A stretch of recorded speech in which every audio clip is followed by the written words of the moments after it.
Tapi maksud saya adalah doa orang benar bila dengan yakin didoakan sangat besar kuasanya, itu rahasianya di mana? Doanya, bukan. Dengan yakin didoakan, mau ngotot-ngotot seperti Nabi Baal juga Tuhan gak dengar. Kuncinya di orang benar, doa orang benar. Bila dengan yakin didoakan, sangat besar kuasanya, itu efeknya. Itu efektif doanya. Tapi kuncinya terletak pada kata orang benar. Jadi orang benar dulu.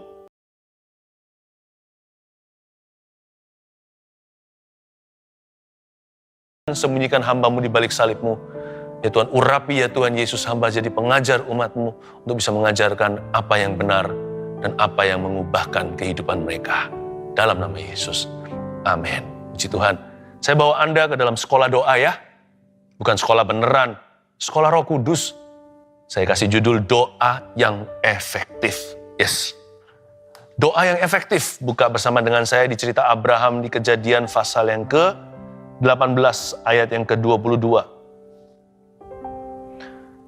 Di sana ada cerita doa syafaat Abraham untuk Sodom. Kita akan diajari oleh Roh Kudus lewat saat teduh ini bagaimana berdoa yang efektif. Syafaat yang menggerakkan hati Tuhan. Doa yang memindahkan gunung dan mengubahkan. Ini bukan rumus. Ini bukan teori. Tapi ini impartasi. Ketika Anda menangkapnya, ini akan merombak kehidupan doa Anda. Mesbah doa Anda tidak akan pernah sama lagi. Karena banyak sekali di antara kita melakukan kesalahan-kesalahan yang nggak fatal, tapi kesalahan-kesalahan yang kita nggak sadari. Ternyata doa itu bukan tuh hal-hal seperti itu, atau doa nggak sedangkal itu. Mari kita pelajari sekarang dari cerita ini, luar biasa sekali ya, ambil catatan. Nanti kita akan dapatkan poin-poin dari Tuhan langsung yang akan mengajari kita bagaimana berdoa dengan kuasa. Doa yang efektif seperti ini, mulai ayat 22. Lalu berpalinglah orang-orang itu dari situ dan berjalan ke Sodom, tetapi Abraham masih tetap berdiri di hadapan Tuhan. Abraham datang mendekat dan berkata, apakah engkau akan melenyapkan orang benar bersama-sama dengan orang fasik? Bagaimana sekiranya ada 50 orang benar dalam kota itu? Apakah engkau akan melenyapkan tempat itu? Dan tidakkah engkau mengampuninya karena ke-50 orang benar yang ada di dalamnya itu? Jauhlah kiranya daripadamu untuk berbuat demikian, membunuh orang benar bersama-sama dengan orang fasik, sehingga orang benar itu seolah-olah sama dengan orang fasik. Jauhlah kiranya yang demikian daripadamu. Masakan hakim segenap bumi tidak menghukum dengan adil? Saya langsung ke tengah-tengah. Padahal ini ada cerita sebelumnya bagaimana Tuhan visitasi. Totalnya ada 3 pria. 2 diantaranya malaikat, salah satunya adalah penampakan Tuhan Yesus di Perjanjian Lama. Sebagai malaikat juga seperti itu, padahal adalah anak Allah. 3 pria totalnya, yang 2 menuju ke Sodom. 1 tinggal di belakang, masih ngobrol-ngobrol sama Abraham. 1 itulah anak Allah yang maha tinggi, Yesus Kristus namanya. Yang 2 langsung survei ke lapangan. Bukan karena Allah tidak maha tahu, tapi Tuhan tidak pernah bertindak semena-mena. Semua selalu dikonfirmasi saksi. Sekalipun Tuhan maha tahu. Tuhan itu, kalau bahasa Hokiannya ya, Cheng Li. Tuhan itu sangat-sangat fair, sangat adil orangnya. Nggak mentang-mentang berkuasa. Makanya itu ada 3 pria. 2 pergi dulu, Yesus tinggal dengan Abraham. Nah ini yang kita baca tadi adalah catatan syafaat Abraham waktu itu kepada Tuhan. Ayat 22, lalu berpalinglah orang-orang itu. The 2 angels, 2 malaikat. Berpalinglah orang-orang itu dari situ dan berjalan ke Sodom. Tetapi Abraham masih tetap berdiri di hadapan Tuhan. Lihat itu. Salah satunya bukan malaikat biasa, tapi Tuhan Yesus. Ayat 23, Abraham datang mendekat dan berkata, apakah engkau akan melenyapkan orang benar bersama-sama dengan orang fasik? Tolong hiraukan, jangan hiraukan dulu, abaikan dulu kalimatnya Abraham. Ya, kalimat syafaatnya itu jangan difokuskan. Fokuskan kepada komentar Alkitab. Abraham datang mendekat. Ini dahsyat. Apapun doanya, itu nomor 2. Doanya bunyinya begini, apakah engkau Tuhan akan melenyapkan orang benar bersama dengan orang fasik? Doanya dimulai dengan sebuah pertanyaan. Pertanyaan untuk menggerakkan hati Tuhan, bukan memanipulasi. Dia mencoba ajak Tuhan dialog, karena Tuhan membuka diri untuk diskusi. Karena Tuhan berpikir begini, apakah aku akan sembunyikan rencanaku untuk hancurkan Sodom Gomora? Tidak, tidak akan kusembunyikan dari sahabatku Abraham. Tapi lupakan kalimatnya. Coba lihat komentar Alkitab, Abraham datang mendekat. Ini luar biasa loh. Doa yang efektif satu persatu ya, saya ajarkan ya, catat itu. Poin pertama, dipanjatkan dari kedekatan. Doa itu baru efektif, karena orang itu dekat dengan Tuhan. Doa yang efektif itu, yang penuh puasa dipanjatkan dari kedekatan, karena itu sedia payung sebelum hujan. Banyak orang baru berdoa kalau ada kebutuhan, atau kalau terdesak, dia sudah terhimpit dengan situasi. Kepepet gitulah, bahasa sehari-hari, sudah terjepit. Jangan, bangun kehidupan doanya regularly. Bangun kedekatan dengan Tuhan. Gak ada yang namanya persahabatan itu semalam langsung dekat. Itu dipupuk tahunan. Anda punya sahabat karib gak? Punya BFF, best friend gak? Mungkin Anda punya best friend forever. Itu dari sejak sekolah, gak pernah putus hubungan hingga hari ini. Masing-masing udah punya keluarga. Wah, sudah jadi, sudah betul-betul menjadi teman yang paling akrab. Sudah lebih kental rasanya daripada hubungan darah. Bahkan dengan saudara kandung aja mungkin gak sedekat itu ya. Ada teman yang demikian. Mana ada yang semalam jadi begitu. Itu dipupuk terus-menerus. Karena segala hubungan bukan hanya dengan Tuhan, itu bisa semakin dekat atau semakin kendor. Bisa maju, bisa mundur. Tergantung apakah kita memupuk hubungan itu dan beri waktu. Karena itu doa itu bukan permohonan lebih dulu. Doa itu mendekatkan diri pada Tuhan. Dan di sini Abraham datang mendekat dan berkata, karena Abraham yang berkata, makanya mempan. Saya nggak ajarkan untuk kita pilih-pilih orang ya. Saya mau didoakan sama pendeta itu, nggak mau sama pendeta yang satunya. Bukan begitu ya. Ini salah tafsir kalau yang demikian itu aplikasinya terlalu jauh. Tapi maksud saya adalah doa orang benar bila dengan yakin didoakan sangat besar kuasanya itu rahasianya di mana? Doanya, bukan. Dengan yakin didoakan. Mau ngotot-ngotot seperti Nabi Baal juga Tuhan nggak dengar. Kuncinya di orang benar, doa orang benar. Bila dengan yakin didoakan, sangat besar kuasanya itu efeknya. Itu efektif doanya. Tapi kuncinya terletak pada kata orang benar. Jadi orang benar dulu. Ya, sebelum Anda doa memohonkan sesuatu, doa pertobatan dulu. Terima Tuhan bagi yang belum. Jangan titip doa, tolong ya, tolong Pak Pendeta atau tolong pada siapa. Tolong titip doa sama Tuhan. Tuhan gak terima titipan. Tuhan gak pakai sistem delivery. Kalau Anda mau mendapat pertolongan Tuhan, harus doa sendiri juga. Kita harus saling mendoakan, iya. Saling mendukung, iya. Tapi kuncinya terletak pada doa pribadi.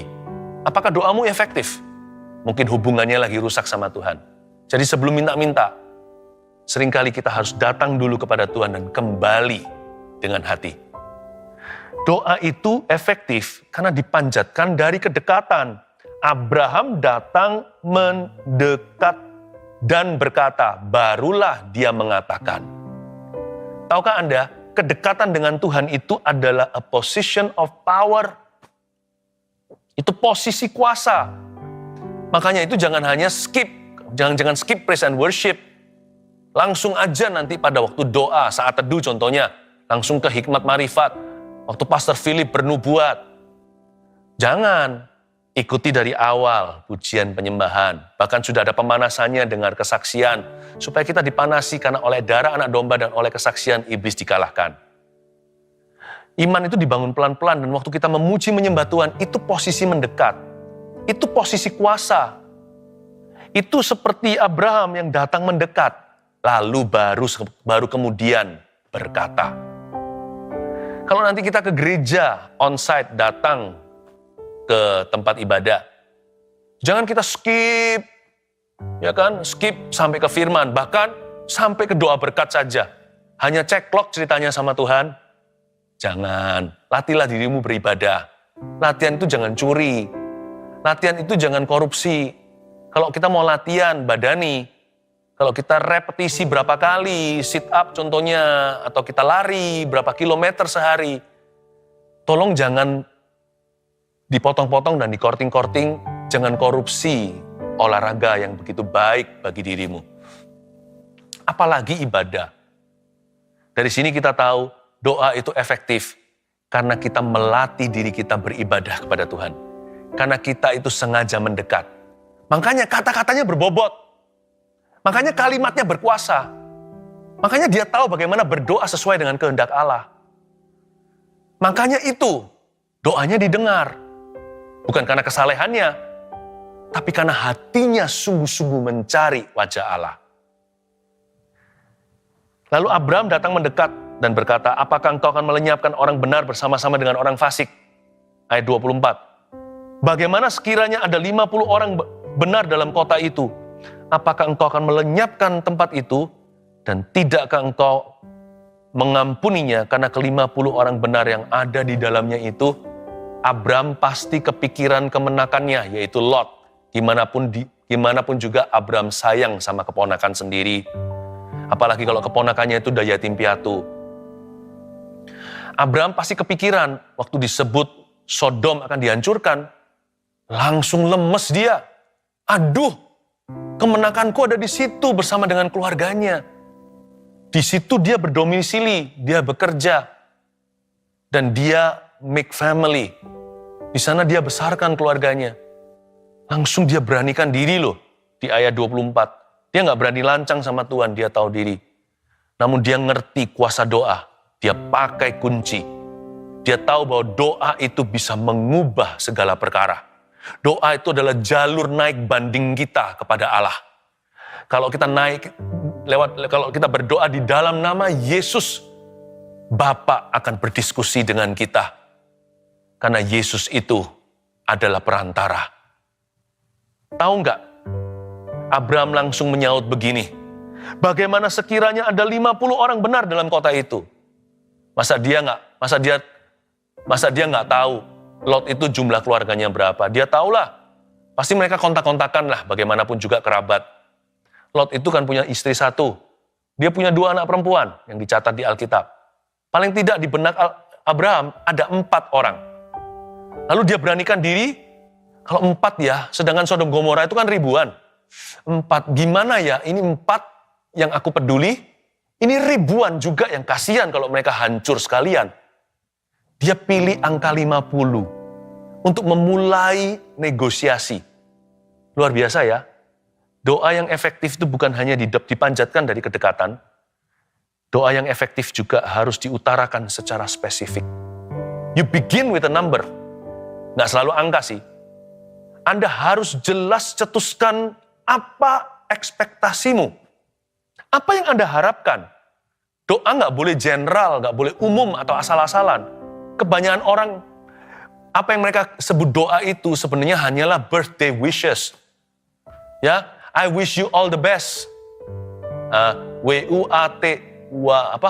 you all the best. WUATB biasanya disingkat kalau kita kirimkan pesan-pesan lewat chattingan. Ya, wish you all the best. Banyak orang itu bukan doa, itu wishes doang. Kalau kita hanyalah asal-asalan, ya nggak asal-asalan sih, tapi hanya umum sekali. Abraham mulai dengan spesifik.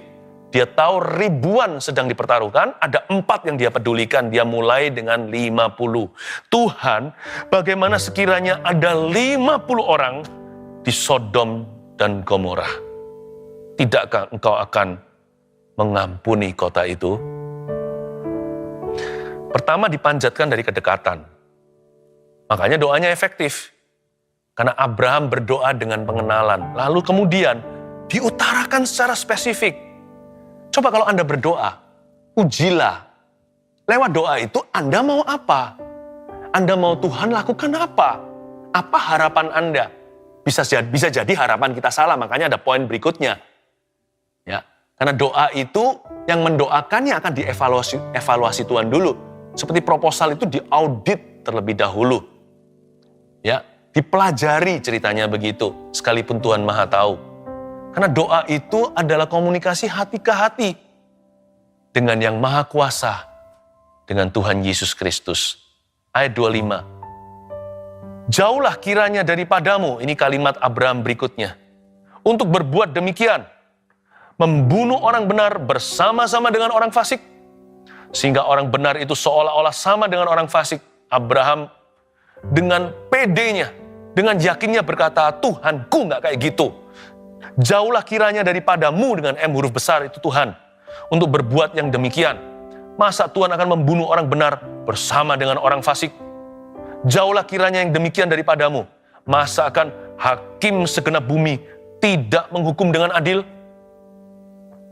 Lihat ya, smooth sekali. Mulus sekali cara Abraham membawa diri. Abraham bukan pura-pura. Dia itu tulus hati. Tapi dia punya doa kenapa sangat-sangat kuat. Kenapa syafaatnya menggetarkan hati Tuhan. Mengapa doanya efektif? Bukan hanya karena doanya diutarakan secara spesifik. Poin berikutnya dari ayat yang kita baca, doanya juga didasari pengenalan akan Tuhan. Dia itu berdoa dengan dasar fondasi yang jelas. Pengetahuannya betul tentang Tuhannya. Masakan hakim yang adil, segenap bumi ini, Engkaulah hakim satu-satunya di alam semesta. Engkau tidak akan mengadili dengan seadil-adilnya. Setahu aku, begitulah kira-kira, Abraham referensi kepada nature of God atau hakikat Allah atau sifat Allah yang sudah diketahuinya. Yang sudah bukan rahasia lagi seperti kita kenal Allah dari firman-Nya. Udah bukan rahasia. Abraham itu mencetuskan kehendak Tuhan yang sudah dia sangat pasti tidak ragu lagi. Dia tahu bahwa Tuhan itu selalu menghendaki pertobatan, bukan kehancuran. Yang itu dia nggak perlu mikir dua kali. Makanya itu dia berani syafaat begini. Dia berani buka angka 50 karena Tuhan yang dia kenal, Tuhan yang dia kenal itu suka mengampuni. Dan Tuhan itu nggak pernah hobi menghancurkan kota. Malah justru Tuhan kirim Yunus itu untuk menginsafkan bangsa. Abraham itu ngerti sifat Tuhannya. Dia berdoa dengan pengetahuan, nggak seperti kita seringkali doa hanya dengan semangat doang. Zeal without knowledge, without the right knowledge, or without a good knowledge. Semangat tanpa pengetahuan yang betul, semangat tanpa pengetahuan yang benar adalah bahaya. Seringkali jadi tong kosong nyaring bunyinya. Jauhlah kiranya daripadamu untuk berbuat yang beginian, membunuh orang benar sama-sama dengan orang fasik. Tuhan mau tumpas itu sepertinya tidak hiraukan. Bagi Tuhan tidak ada perbedaan, Tuhanku nggak begitu. Jauhlah kiranya yang demikian. Masa hakim segenap bumi tidak menghukum dengan adil. Ini bukan sarkas, ini bukan sarkastik. Dia ngomong setulus-tulusnya, dia sedang mencetuskan firman kembali pada Tuhan. Bukan menuduh Tuhan apa-apa. Malah justru dia tunjukkan bahwa sebelum berdoa, dia kenal kepada siapa dia berdoa. Itulah sebabnya penting sekali untuk kita itu merenungkan firman. Pentingnya impartasi seperti ini di saat teduh sebelum kita berdoa contohnya. Saat teduh pribadi, penting Anda baca Alkitab. Jangan hanya sembahyang. Jangan hanya nyanyi-nyanyi doang. Nanti doanya dipenuhi dengan kelemahan, dipenuhi dengan ketidaktahuan, bahkan dipenuhi dengan kebingungan. Jangan-jangan dengan kesesatan. Karena kita membaca Alkitab itu bahan bakar doa sejati. Itu bahan baku. Gara-gara itu kita punya keberanian berdiri di atas janji. Gara-gara itu kita punya authority, punya otoritas untuk menghadap sorga, bukan mengepalkan tangan, tapi untuk mengangkat tangan. Untuk membuka tangan dan berkata, aku siap untuk mengalami firman-Mu. Pentingnya impartasi seperti ini. Ya, karena doa harus didasari pengenalan yang benar akan Tuhan. Ayat 26, Tuhan berfirman, ini jawabannya. Jika ku dapati 50 orang benar dalam kota Sodom, Aku akan mengampuni seluruh tempat itu karena mereka. Haleluya. Kalau ada 50 aja sekota, bayangin, Tuhan tidak akan jadikan itu Nagasaki dan Hiroshima. Ayat 27, Abraham menyaut, sesungguhnya aku telah memberanikan diri berkata kepada Tuhan, walaupun aku debu dan abu. Sekiranya kurang 5 orang dari ke-50 orang benar itu, apakah engkau akan memusnahkan seluruh kota itu karena yang 5 itu? Firman-Nya, aku tidak memusnahkannya jika kudapati 45 di sana. Interesting ya, menarik sekali. Di ayat 27 ini, Abraham menyaut, tapi dia menyahutnya dengan semi berani. Dia respect Tuhan. Dia berkata, sesungguhnya aku telah memberanikan diri berkata kepada Tuhan walaupun aku ini debu dan abu. Ini yang saya sebut sebagai satu term, saya sebut ini bold humility. Kerendahan hati yang berani. Banyak orang hanya rendah hati saja, tapi dia pengecut, dia nggak berani, dia pecundang doa. Tapi ada orang yang berani doang. Ngawur sih, ya bonek betul itu. Ternyata ujungnya tidak punya kerendahan hati, malah justru seringkali memaksa Tuhan, seolah-olah bisa mendudukan Tuhan di kursi terdakwa. Ayo, you must explain yourself to me. Emang Tuhan hutang sama siapa sampai kita dudukkan dia dan berkata, Tuhan, kau harus menjelaskan dirimu kepadaku.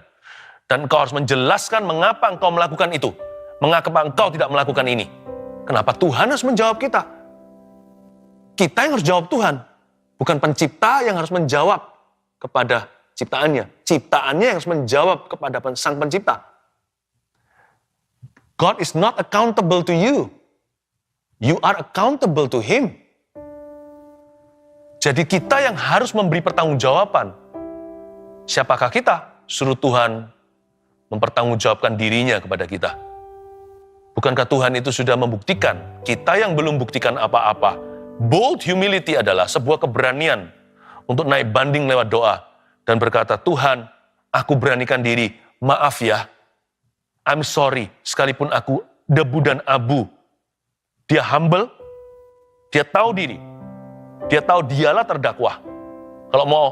Kalau mau jadi penuntut, Tuhanlah yang jadi penuntut seharusnya.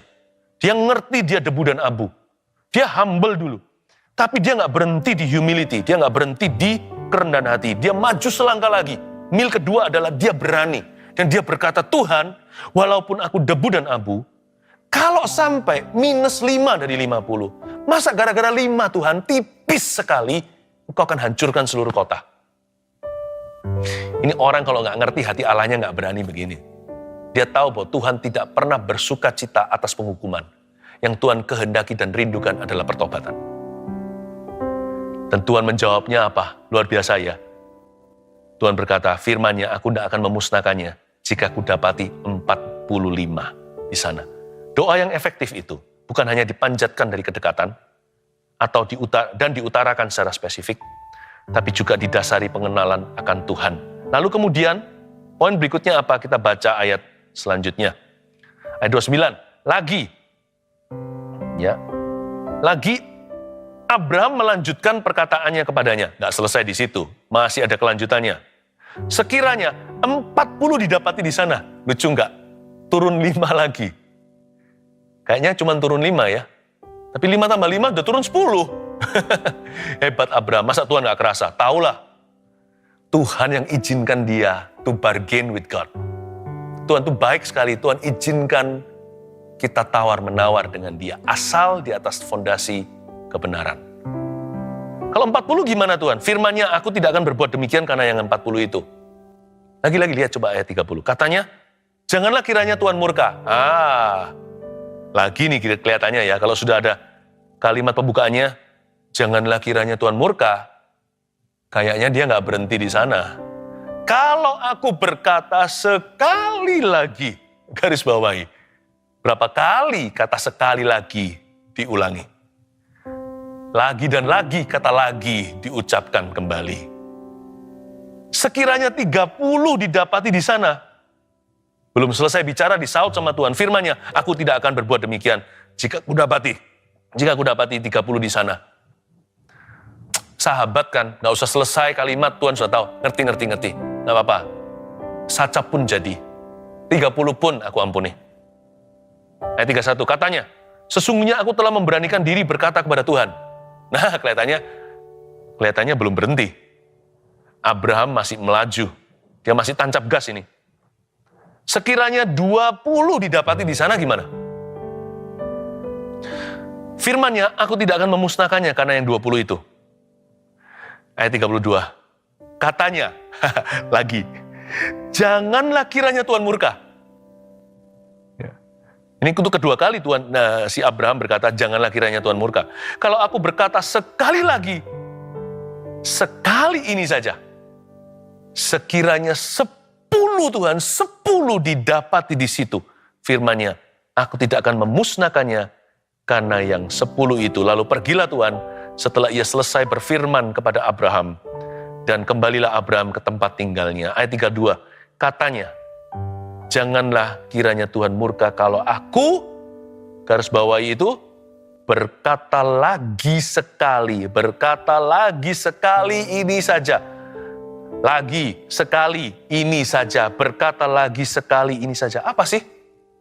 Kenapa doanya Abraham efektif? Emangnya dia sekali doa langsung mempan? Buktinya enggak. Ini ada berapa episode ini? Ini sudah ada kelanjutan demi kelanjutan. Ini bukan hanya sekali saja. Jangan pernah kita berkata, aku bukan Abraham. Doa sekali langsung dikabulkan. Buktinya Abraham juga enggak. Doa yang efektif itu membutuhkan ketekunan. Karena itu poin nomor 4. Kenapa doanya efektif? Karena disertai ketekunan iman. Ada kata lagi. Coba lihat ya matematikanya. Pertama 50 kan? Dia mulai turunnya 55 dulu. 50 jadi 45, 45 jadi 40, ya kan? Lalu kemudian turunnya lebih berani. Turunnya puluhan. 40 jadi 30, 30 jadi 20, 20 jadi 10. Dari situ ketekunannya semakin menjadi-jadi. Bukan berarti dia itu terlalu berani sama Tuhan, enggak. Buktinya dia jalan pelan-pelan. Ketekunan itu mengajarkan pada kita untuk respect sama Tuhan. Ketekunan itu bukan lamban, tapi pelan-pelan. Dia mengajarkan kepada kita untuk terus mengejar. Bukan berarti Tuhan lari, enggak. Tapi untuk bergumul dengan Tuhan. Doa itu pergumulan. Doa itu adalah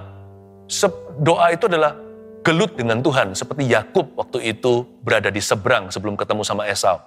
Dia gelut dengan seorang pribadi. Itu juga penampakan Yesus di Perjanjian Lama. Lalu dipukul pangkal pahanya. Lalu Tuhan berkata, karena kamu gelut dengan aku, gelut dengan Allah, kamu menang. You wrestle with me. Tuhan ngalah, mana pernah sih kita bisa menang? Mana bisa sih manusia itu menang atas Tuhan? Kalau Tuhan mengizinkan kita menang dalam doa kita, alias dikabulkan, itu karena Tuhan ngalah. Disitulah ketekunan. Ketekunan adalah pergulatan dengan Tuhan. Lagi dan lagi, 50, 45, 40, 30, lalu 20 dan 10. Luar biasa Tuhan itu. Doa yang efektif disertai ketekunan iman. Jangan gampang menyerah. Jangan lemparkan handuk putih. Jangan lemparkan bendera putih dan berkata, I surrender, I give up. Jangan. Warna satu-satunya yang harus menjadi warnamu dalam doa adalah warna merah. Dibasuh oleh darah. Darah Yesus sudah membeli. Kalau memang harus lemparkan handuk berwarna, jangan warna putih, lemparkan warna merah. Ceritanya begitu. Kita harus berani masuk ke tatah kasih karunia untuk mendapatkan pertolongan tepat waktunya, kata Ibrani. Tekun imannya. Lalu yang terakhir, poin yang terakhir. Kita baca lagi ayat 32. Katanya, janganlah kiranya Tuhan murka kalau aku berkata sekali lagi. Sekali ini saja. Sekiranya 10 didapati di sana. Firman-Nya, aku tidak akan memusnahkannya karena yang 10 itu. Mari kita bicara tentang 10. Angka terkecil dalam bargain atau negosiasi. Abraham dan Tuhan Yesus sepakat di angka 10. Sekiranya 10 didapati di situ, lalu Tuhan menjawabnya, aku tidak akan memusnahkan. Berarti dari sini kita tahu, like father, like son, Abraham seperti Allah yang dia sembah. Didorong belas kasihan. Mengapa doa itu efektif? Ya itu tadi poin kelima. Karena doa yang efektif itu selalu didorong belas kasihan. Bukan ambisi, bukan nafsu. Karena Yakobus berkata, doamu nggak dijawab karena akan dihabiskan untuk memuaskan hawa nafsu. Bukan ambisi manusia, karena Tuhan tidak pernah sertai ambisi kita. Tuhan hanya sertai firman-Nya. Harus didorong belas kasihan. Masih gula hati Yesus. Dia didorong oleh belas kasih. Itu dia. Itu yang menjadikan doa kita itu susah dijawab tidak oleh Tuhan. Karena itu isilah hatimu dengan kasih. Karena kasih nggak pernah gagal. Sebenarnya Abraham itu belas kasihnya pertama-tama untuk Lot sih. Tapi juga untuk Sodom Gomora. Karena dia susah-susah. Kalau dia memang mau Lot saja, dia langsung to the point. Tuhan selamatkan Lot. Memang sih, Tuhan selamatkan Lot. Kasih nggak pernah gagal. Angka 10 nggak dapat. Lot itu hanya berempat. Lot istrinya itu loh. Istrinya juga nggak benar-benar sekali. Buktinya dia jadi tiang garam. Karena hatinya separuh-separuh dengan Tuhan. Ditolong, tidak berterima kasih, malah dia merasa sayang dengan semua kemewahan hiruk pikuk Sodom Gomora, dia menoleh jadi tiang garam. Tapi tetap bagaimanapun juga keluarga Lot itu masih lebih benar dibandingkan orang-orang Sodom Gomora. Ada 4 Lot, istrinya, lalu 2 putrinya. Abraham mungkin asumsi begini, aduh orang Sodom Gomora kasihan. Masa sih Lot selama puluhan tahun di situ gak pernah bisa memimpin pada kebenaran ekstra 6 orang. Abraham percaya kemenakannya. Pasti bisalah, dia ada DNA aku kok. Ternyata Abraham salah. Lot keluar hanya berempat. 1 jadi tiang garam. Dan 2 mantunya pun tertawa ketika diperingatkan. Dianggap Lot itu membuat lelucon. Bayangin sekebal itu loh terhadap Tuhan. Orang-orang ini sebebal itu. Jadi nggak ada 10. Total hanya 4. Minus 6. Tuhan selamatkan nggak? Kalau Anda baca ceritanya. Diselamatkan Lot. Sodom Gomora tidak dilempari semua bara api sampai Lot, istri dan kedua anaknya lari ke pegunungan terdekat. Atau lari ke kota berikutnya. Dan malaikat berkata begini, sebelum kamu sampai ke tempat itu, aku tidak bisa berbuat apa-apa terhadap Sodom dan Gomora. Sehingga Sodom yang harusnya dihukum malam hari, ternyata dihukum pada waktu subuh ketika matahari mulai terbit. Kenapa? Karena Lot belum sampai ke tempat yang aman. Lihat itu kasih nggak pernah gagal. Sekalipun negosiasinya itu batal. Karena termnya adalah 10. 10 pun nggak ada, minusnya banyak. Yang ada hanya 4. Tuhan tetap kasih yang Abraham minta. Luar biasa ya, Tuhan itu tidak selalu memberikan kepada kita apa yang kita layak terima, yaitu hukuman. Dan yang kita nggak layak terima malah diberikan. Tuhan kasih kita apa yang kita nggak minta. Kita nggak sampai standar pun Tuhan berikan akhirnya. Tapi dengar baik-baik, Abraham didorong belas kasihan.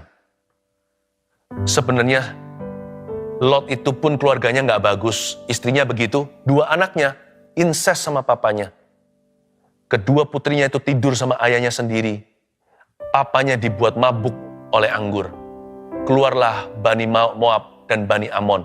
Sebenarnya menurut saya, Sodom Gomora nggak ada 4 orang juga yang benar. Keluarga Lot juga enggak. Menantunya sudah nggak usah dihitung. Anak-anaknya sendiri nggak benar itu. Istrinya juga nggak beres. Sebenarnya dari semua Sodom Gomora, Tuhan kirim malaikat tahan murkanya hanya demi kemenakan Abraham gara-gara angkelnya, gara-gara pamannya.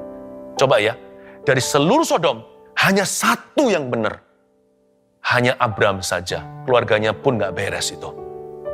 Bayangkan kasih itu begitu rupa, karena Abraham berdoanya dengan belas kasihan, didorong oleh itu. Gak sampai 6 angkanya pun Tuhan kabulkan, Lot diselamatkan. Saya beritahu, kasih gak pernah gagal. Doa itu efektif. Dan Tuhan memberikan pada kita bahkan yang tidak kita minta.